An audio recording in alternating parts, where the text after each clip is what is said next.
Oi, galerinha do bem, tudo bem com vocês? Espero que sim. Esse bimestre a gente vai ver o que nos une e o que nos diferencia como humanos. Primeiro, eu queria dar um recadinho para vocês, tá? Eu postei todas as aulas do bimestre, quase todas as aulas do bimestre, no Drive da escola. Só que eu pedi para vocês acompanharem as aulas por vídeo, por quê? Quando a gente fala em vídeo, eu acho que vocês podem perceber mais a entonação da voz, então vocês podem captar um pouquinho mais do que eu quero dizer com as coisas, tá bom? Então, eu prefiro que vocês façam por vídeo, se bem que é uma opção de vocês, vocês fazem da forma que vocês acharem melhor. Eu prefiro que vocês façam em vídeo, as aulas do vídeo. O conteúdo é exatamente o mesmo, eu procuro até usar as mesmas palavras, tá? Pra não ter não ter muita diferença, porque tem alunos que fazem atividade impressa, que aí tem que ser por lá. Então, para nenhum dos dois perder nenhum conteúdo, eu faço quase exatamente a mesma aula, tá? Então, bom, vamos começar a aula, né? Nós vamos falar aqui, nós vamos começar a aprender, né, o que nos faz humanos. E vamos começar a falar sobre o que nos diferencia dos animais, tá?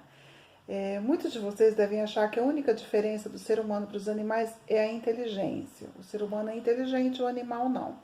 Mas não é bem assim, tá? Tem outras coisas que existem várias outras diferenças, tá, entre o ser humano e o animal. Do ponto de vista biológico, sim, né? Pode ser a inteligência, pode ser as características, tal. Nós vamos falar do ponto de vista sociológico, o que nos diferencia dos animais do ponto de vista sociológico, tá? Aí a gente vai se apropriar um pouquinho da biologia, né, para poder explicar, né, para vocês poderem entender.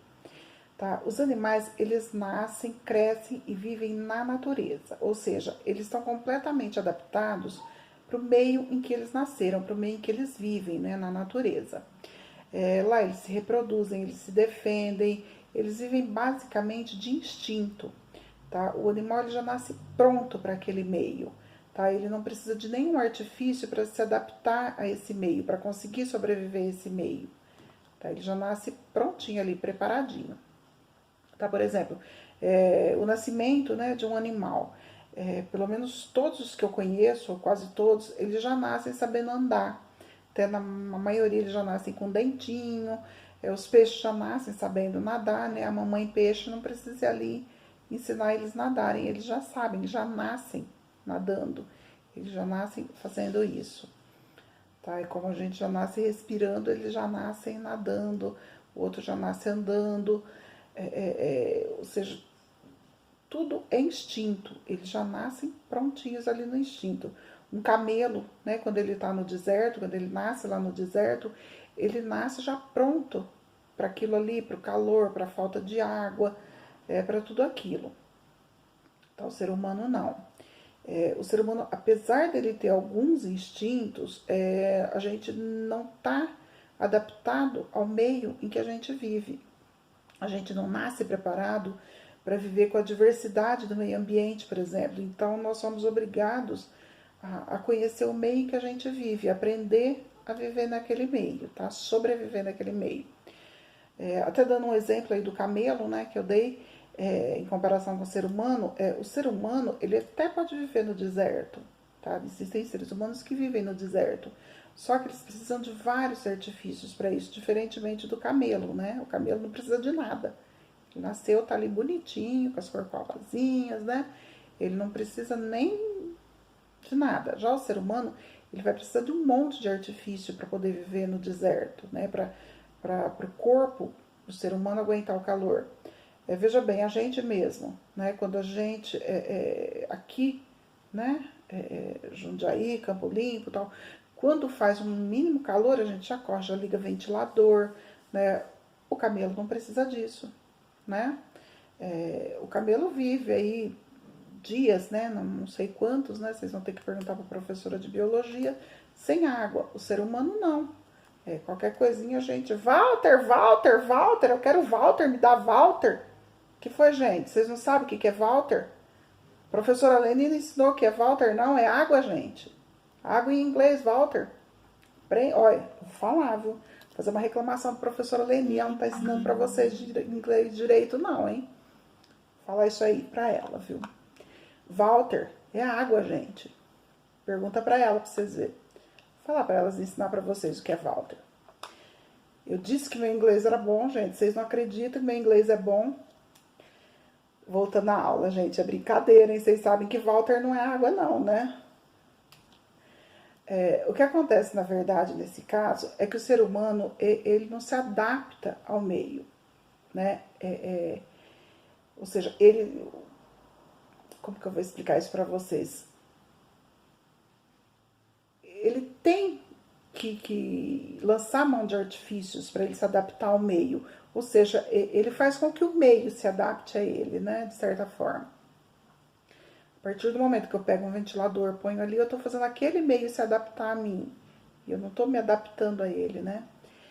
Bom, um outro exemplo que eu vou dar é, por exemplo, se eu for no Polo Norte visitar o Papai Noel, né? Lá tem os ursos polares, os pinguins, as focas, né? Todos os animais que estão ali, eles estão perfeitamente adaptados para estar ali, para sobreviver ali, sem precisar de nada, né? De nenhum artifício. Já se eu fosse lá, eu ia precisar de camadas e camadas e camadas de blusa de frio, de gorro, de meia, de luva, de tudo. Porque sem isso eu congelaria e morreria assim, em questão de horas, né? Nem dias, horas mesmo. Já o pinguim não, ele nasceu ali peladinho, tá ali, ó, adaptado, não precisa de nada. Tem pinguim no Polo Norte? Não sei se tem pinguim no Polo Norte, gente. Pergunta a professora de biologia, também não sei não. Bom, o que acontece aí? Ao conhecer o meio ambiente, eu consigo me adaptar a ele, né? Então, quando eu vou lá visitar o Papai Noel, porque eu vou lá ganhar presente, né? Porque eu sou uma boa menina, eu ganhei presente de Natal do Papai Noel. Gente, faz o bem, a gente ganha presente de Natal. Vocês não acreditam mais em Papai Noel, não? Bom, quando eu vou lá visitar o Papai Noel, eu conheço o meio em que o Papai Noel vive. Eu sei que lá vai estar frio. Então, eu consigo me adaptar a isso, né? Eu levo aquele monte de blusa, de cobertor, de tudo. Eu levo os artifícios que me forem necessários para eu sobreviver a esse meio. Por quê? Porque eu conheço esse meio. Muito embora eu nunca estive no Polo Norte, eu sei que lá é muito frio. Tá? E através de outras pessoas, através de outros conhecimentos, eu posso saber exatamente o que eu preciso levar para sobreviver lá. Tá? Então, o que a sociologia ensina nesse ponto? Ela ensina o ser humano a aprender a conhecer o meio que ele tá, o meio que ele vive, não, né? O meio ambiente, o meio, para que a gente possa se adaptar e sobreviver a ele. Tá? Isso a gente não está falando só de clima, tá, gente? Eu dei exemplo de 2 climas porque é fácil de vocês aprenderem. O meio, quer dizer, cultura, por exemplo, se eu vou lá no meio de uma tribo daquelas pessoas que comem gente, me fugiu o nome agora. Eles têm lá os costumes dele, né? Eu não tenho. Então, a sociologia vai me ensinar assim, ó, vai lá não, hein, que ele vai. Você vai pra panela. E olha que eu tô gordinha, eu dou um assado legal. Uma sopa, né? Quando uma criança nasce, ela é completamente vulnerável ao meio em que ela vive, tá? Para que ela cresça, ela se torne um adulto, ela tem que aprender a conhecer o meio em que ela vive. E esse aprendizado ele se dá através daquela vivência em grupo que a gente falou no bimestre passado, lembra? Aprendendo as normas sociais, aprendendo o convívio no grupo, ele é feito através dos adultos que vão ensinando a criança a conhecer o meio em que ela vive. Né? Isso envolve, a princípio, uma linguagem, né? E a linguagem, o que ela é? Elas são símbolos, né? Então, através desses símbolos, através de tudo isso, né? Ele vai aprendendo a viver naquele meio, tá? Por outro lado, esse meio ele modifica a criança e a criança também vai modificar o mundo, né? Através do trabalho, através da linguagem. E através do trabalho e da linguagem cria-se o quê? Política. Né? E a política é o quê? É a maneira do ser humano se relacionar entre si, né? Conforme essa criança vai crescendo, ela vai aprendendo uma linguagem, ela vai aprendendo um trabalho, ela vai formando uma relação política. E tudo isso forma cultura, que esse é o nosso ponto, tá? É o que a gente vai aprender esse bimestre, sobre cultura. A sociologia, ela vai procurar entender como surge a cultura, ou como ela se transforma, tá? Assim como ela se relaciona, tá, com outras culturas. A sociologia, ela vai procurar entender como se constituem os valores que são relevantes para ela, porque desse jeito, porque é uma coisa desse jeito e não de outro, entendeu? Por exemplo, a criança lá, ela nasceu, ela cresceu, ela viveu, ela morreu, tá? Aí existe um ritual de enterrar os mortos, né? Existe um simbolismo aí que é para enterrar um morto, ou seja, é atribuído um significado a esse ritual. Existe nesse ritual uma modificação do meio. O ser humano, ele transforma a natureza. Veja que, diferentemente dos animais, quando um animal morre, ele fica lá no tempo, exposto à ação do tempo, né? O outro animalzinho não vai lá e enterra ele. Já o ser humano, ele sente a necessidade de fazer esse ritual, esse simbolismo, tá? De enterrar ou de cremar o corpo, tá? Essa é uma maneira do ser humano se relacionar. Claro que eu tô falando isso, gente, do ponto de vista sociológico, tá? Do ponto de vista físico, biológico, tá? Tem outros significados. Do ponto de vista sociológico, esse é o significado, tá? O ser humano, ele vai se relacionar com o morto e também com as outras pessoas em volta dele através desse ritual do enterro. Tá? Então, o ritual do enterro, nele existe uma linguagem, porque tem o simbolismo, né? Existe o trabalho, porque tem todo aquele trabalho de fazer o enterro, existe a política, tá? O que tange aí na relação de um ser humano com o outro e até com o próprio morto, né? Por fim, né? Essas relações, esses ideais, esses princípios e valores, eles são transmitidos de geração em geração, tá? De modo que, conforme as gerações elas vão passando, elas vão agregando esses valores, tá? Que também vão agregando conhecimento humano, e isso faz com que a máquina ali gire, né? A humanidade vai se desenvolvendo e adquirindo novos conhecimentos, tá? E agregando esses novos conhecimentos, eles vão ser agregados, aqueles velhos conhecimentos, e muitas vezes vão mudando, né? A gente viu isso no primeiro bimestre, lembra quando a gente viu sobre estranhamento, naturalização? É mais ou menos isso aí, tá? O exemplo que eu dei, né, foi de um velório, mas também existem muitos outros exemplos que poderiam ser dados e ter chegado ao mesmo resultado, tá? O próprio exemplo que eu dei do Papai Noel, tá? Seria um exemplo de simbolismo, né, de modificação da relação, né, da explicação e transmissão de uma cultura, né?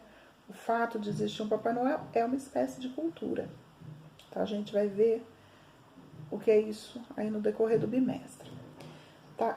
E o que é cultura? Lembra que eu perguntei para vocês lá no comecinho desse bimestre, né? Eu fiz uma atividade e perguntei para vocês o que é cultura.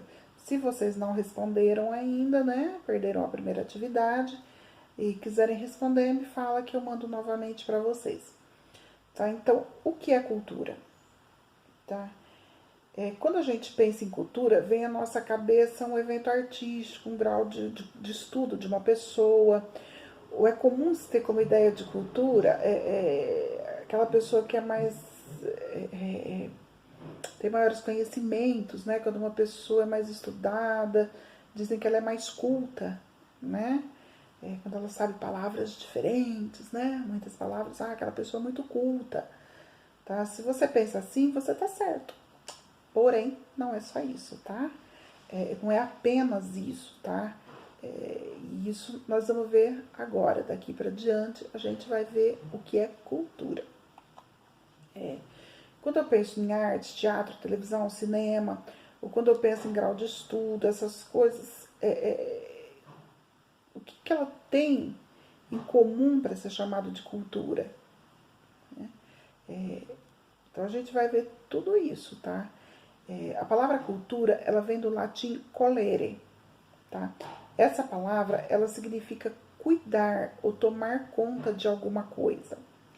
Ou seja, quando você cuida de alguma coisa, quando você pega uma coisa, vai lá e cuida dela, isso é uma cultura de cultivar também. Tá? Veja, agricultura, piscicultura, floricultura, tudo isso faz parte de cultura. Eu explico para vocês. Quando eu falo em agricultura, eu não estou falando de cuidar de alguma coisa, sabe? De pegar alguma coisa e cuidar e modificar essa coisa.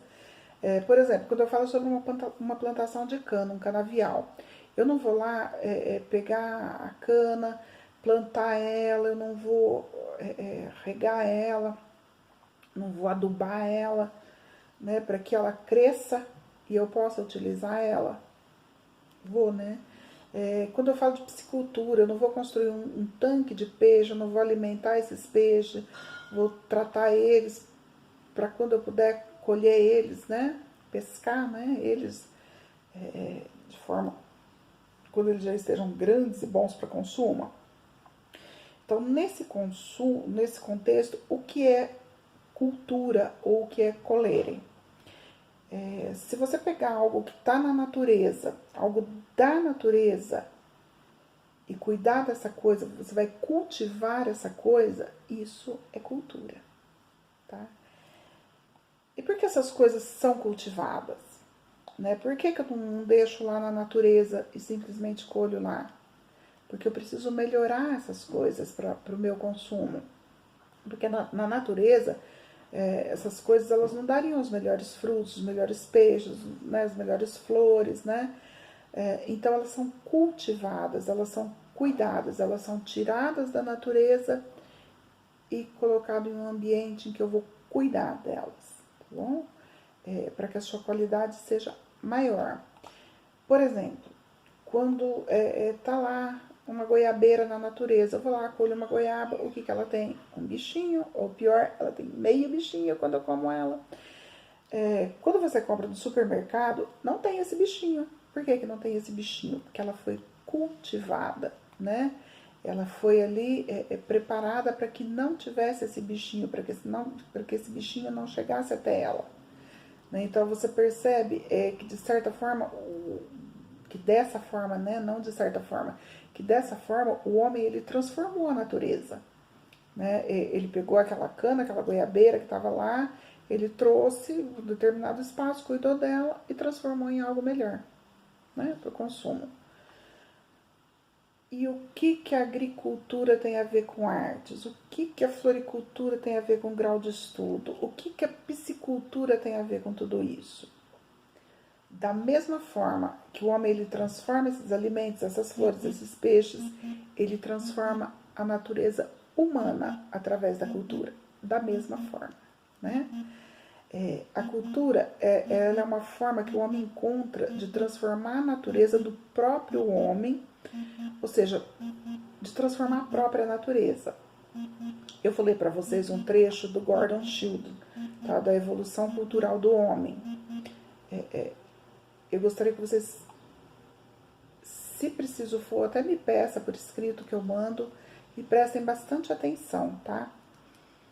O ser humano, ele pode ajustar-se a um número maior de ambientes do que qualquer outra criatura, multiplicar-se infinitamente mais depressa que qualquer mamífero superior, derrotar o urso polar, a lebre, o gavião e o tigre, em seus recursos especiais.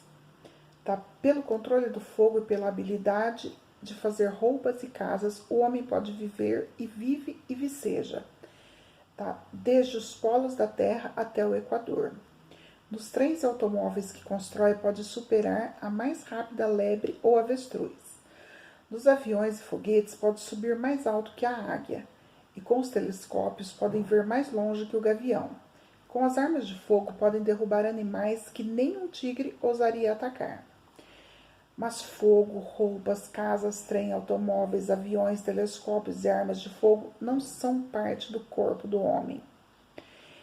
Eles não são herdados no sentido biológico. O conhecimento necessário para essa produção de uso é parte do nosso legado social. Tá? Resulta de uma tradição acumulada por muitas gerações e transmitida, não pelo sangue e não pela linguagem falada ou escrita. A compensação que o homem tem, desculpa, falei errado para vocês, resulta de uma tradição acumulada de muitas gerações e transmitidas, não pelo sangue, mas através da linguagem falada e escrita. A compensação que o homem tem pelos seus dotes corporais relativamente pobres é o cérebro grande e complexo, centro de um extenso e delicado sistema nervoso que lhe permite desenvolver sua própria cultura. Diferentemente dos animais, o ser humano nasce fraco, frágil e não adaptado a nenhum meio. Porém, com a nossa capacidade de raciocínio, nós conseguimos modificar a natureza. E essa modificação é a cultura. E essa cultura é transmitida de pessoa para pessoa, de geração em geração. E essa cultura vai se acumulando muitas vezes e se modificando. É um pensamento bem legal, tá? É um trechinho de um livro enorme, mas é um pensamento para pensar, né? Se vocês, como o homem muda, né? Como o homem é diferente do animal. E a nossa aula de hoje é sobre isso, né? O que nos diferencia dos animais. Então, o que nos diferencia dos animais do ponto de vista sociológico? A cultura. Nós vamos falar bastante dela nesse bimestre, né? Não temos mais tantas aulas aí ainda pela frente. Estou passando para vocês, junto com essa aula, um formulário, tá? No Google Forms, para vocês responderem, que eu acho que dessa forma fica mais fácil para vocês fazerem a atividade. Caso vocês prefiram fazer ela, não, professora, eu quero fazer no caderno para ter aqui comigo, vocês me peçam que eu passo para vocês. Aí vocês fazem, fotografam e me mandam, tá bom? Beijo, até a próxima aula, garotada. Tchau.